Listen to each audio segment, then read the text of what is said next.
Hello student, welcome the last exercise of our chapter 4, 4.4 exercise. Okay, in short ये exercise जो है वो हमारे लिए रिवीजन वाली exercise है क्योंकि मोस्ट ऑफ द जो कंसेप्ट थे हमारे वो सारे हमने आगे की एक्सरसाइज में क्लियर कर दिए, कुछ नया नहीं है इसमें। फिर भी देख लेते हैं। Find the nature of the roots of the following quadratic equations if the real roots are exist. मतलब कि अगर रियल रूट हो तो उनका नेचर कैसा है वो फाइंड करना है। तो मैं आपको बता दूं पहले, जैसे कि हमने बी स्क्वायर माइनस 4ac के बारे में बताया था आपको कि हम normally b square minus 4ac find करेंगे।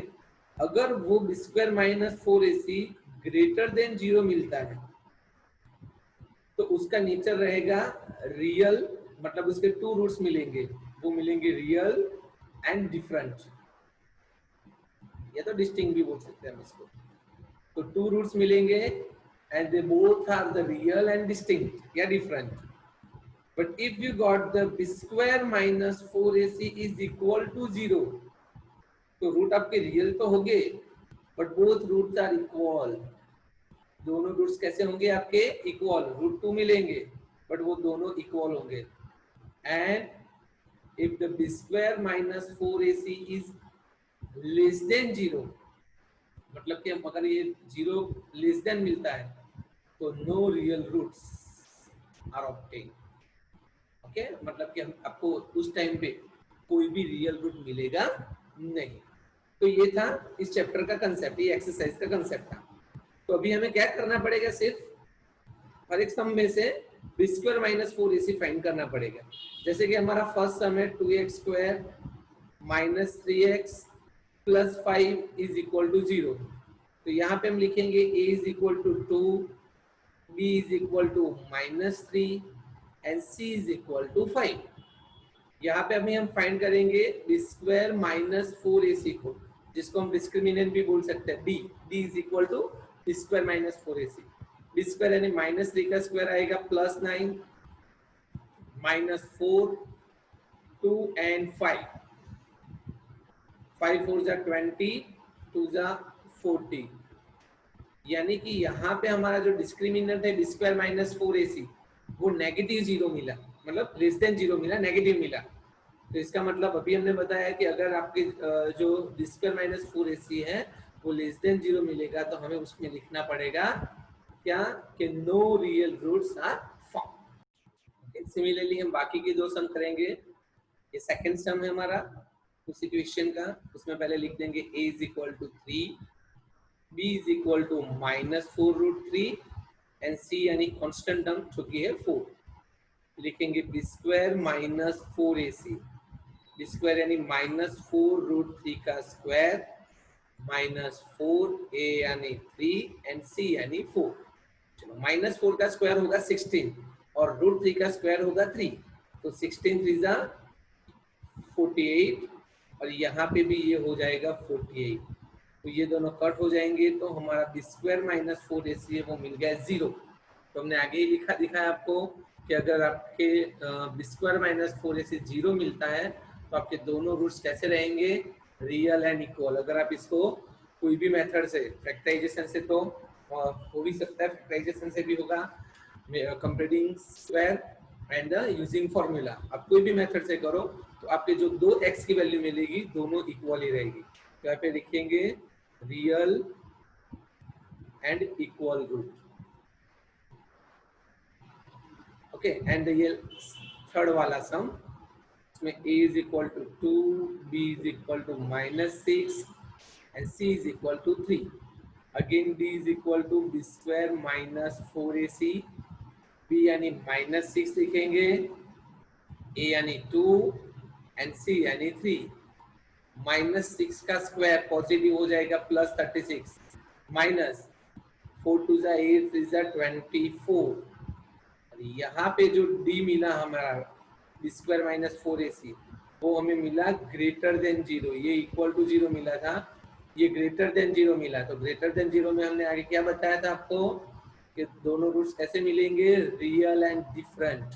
तो ये अगर आप इसको सॉल्व करोगे आप कोई भी मेथड से तो आपके जो दो x मिलेंगे वो दोनों कैसे होंगे? Real and different, distinct.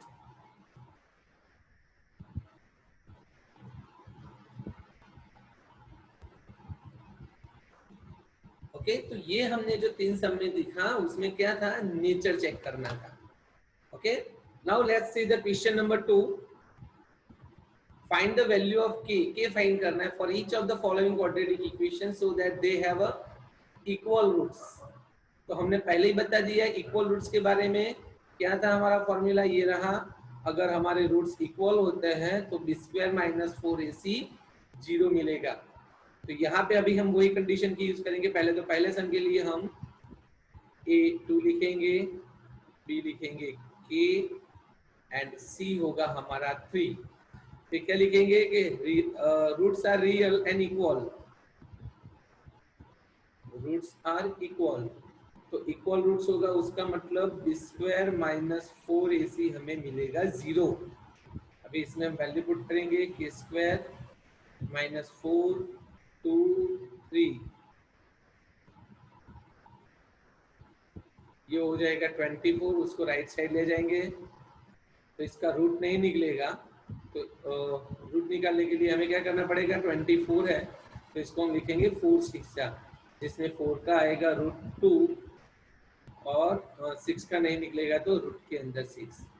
और जब भी किसी नंबर का हम रूट निकालते हैं तो हमें दो वैल्यू मिलती है, that is positive and negative. बिल्कुल इसी तरीके से हम सेकंड करेंगे, बट इसको पहले स्टैंडर्ड फॉर्म में कन्वर्ट करना पड़ेगा। मल्टीप्लाई करेंगे kx², यहाँ पे मल्टीप्लाई करेंगे 2kx plus 6 is equal to 0। तो यहाँ पे a हमारा रहेगा k, b रहेगा -2k एंड c हो जाएगा 6। Again b square minus 4ac find करेंगे, -2k का स्क्वायर। तो ये यहाँ पे रूट्स हमारे कैसे हैं, इक्वल है, हेडिंग में दे दिया हुआ है कि द रूट्स आर इक्वल। तो इक्वल होंगे तो हमारा बी स्क्वायर माइनस 4ac 0 बनेगा। इसमें वैल्यू पुट करेंगे, बी स्क्वायर यानी -2k का स्क्वायर, -4a यानी k एंड c यानी 6। 24k, 4k को मैं निकालूंगा कॉमन, क्या बचेगा k -6। दैट मीन्स ये 4k इक्वल टू भी 0 हो जाएगा एंड k -6 इक्वल टू भी 0 हो जाएगा। तो यहाँ पे k हो जाएगा 0 और यहाँ पे k हो जाएगा 6। तो स्टूडेंट्स यहाँ पे हमने इक्वल रूट दिए थे, उस पर से हमने k की वैल्यू फाइंड कर ली।